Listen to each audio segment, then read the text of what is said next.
આજે આપણે ચટાકેદાર કાચી કેરીનું ખાટું અથાણું બનાવીશું। જે તમે કોઈ સબ્જી ના બનાવી હોય આવી ગરમીમાં તો રોટલી કે ભાત સાથે તેને લઈ શકો છો। હવે આપણે એ ધ્યાનમાં રાખવાનું છે કે કેરી કેવી લેવી।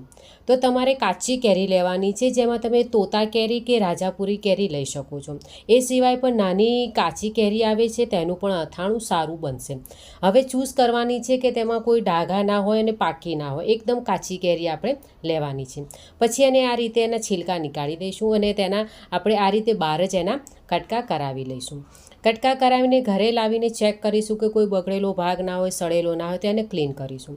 હવે આપણે એક નેપકિન લઈશું, જેને થોડો પાણીવાળો કરીશું અને તેનાથી જ બધા કટકા આપણે ક્લીન કરી દઈશું। આપણે પાણીમાં ડૂબોળીને ક્લીન નથી કરવાના। હવે આવી રીતે મેં બધા જ ટુકડાને ક્લીન કરી દીધા છે। હવે એમાં 2 ચમચી હળદર નાખીશું અને 2 ચમચી એમાં આપણે મીઠું નાખીશું અને આમાં આપણે હાથ બિલકુલ લગાવીશું નહીં અને બીજા 1 ચમચા વખત એને સારી રીતે મિક્સ કરીશું। ધ્યાન રાખવાનું કે કોઈ પણ વસ્તુ પાણીવાળી ના હોવી જોઈએ અને હાથ નહીં લગાડવાનો। 12 મહિના સાચવવાનું, એટલે આ થોડું ધ્યાન રાખવાનું। હવે કવર કરીને 1 કલાક માટે છોડી દઈશું। 1 કલાક પછી જોઈશું તો આ કેરીનું એક્સ્ટ્રા જે ખટાશવાળું પાણી હશે તે નીકળી જશે। હવે આપણે એને કોઈ નેપકિનમાં સુતરાઉ કપડું હોય, એની અંદર કોઈ તમારી ઓઢણી હોય એના ઉપર બી તમે નાખી શકો છો અને એને ઓવરનાઇટ આપણે સૂકવી દઈશું આવી રીતે બધા જ ટુકડાને। અને બીજા દિવસે સવારે આપણે જોઈશું તો બધા ટુકડા સુકાઈ ગયા હશે। હવે હું અહીંયા બનાવું છું અથાણું સરસિયાના તેલમાં। તમે ઈચ્છો તો સિંગ તેલમાં પણ બનાવી શકો છો। તેને એક વરાળ આવે ત્યાં સુધી ગરમ કરવાનું છે, પછી ઠંડુ કરવા મૂકી દઈશું। હવે ચેક કરીશું કે ટુકડા સારા એવા સુકાઈ ગયા છે, દબાવવાથી પાણી નીકળતું નથી।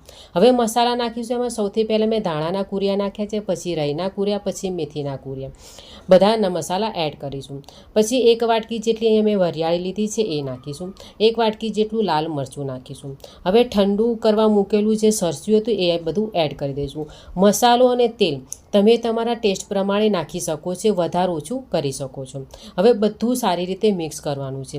આ પ્રોસેસ આપણે દિવસમાં 2 થી 3 વખત કરવાની છે અને 1 અઠવાડિયા સુધી કરવાની છે। 1 અઠવાડિયા સુધી આ રીતે કરશો તો તેલ ઉપર આવી જશે। આ રીતે આપણું અથાણું રેડી થઈ જશે અને આપણે એને બરણીમાં ભરી લઈશું। જો તમે ગળ્યું બનાવવા ઈચ્છતા હોય તો આની અંદર તમે ગોળ નાખીને બી આ રીતે બનાવી શકો છો।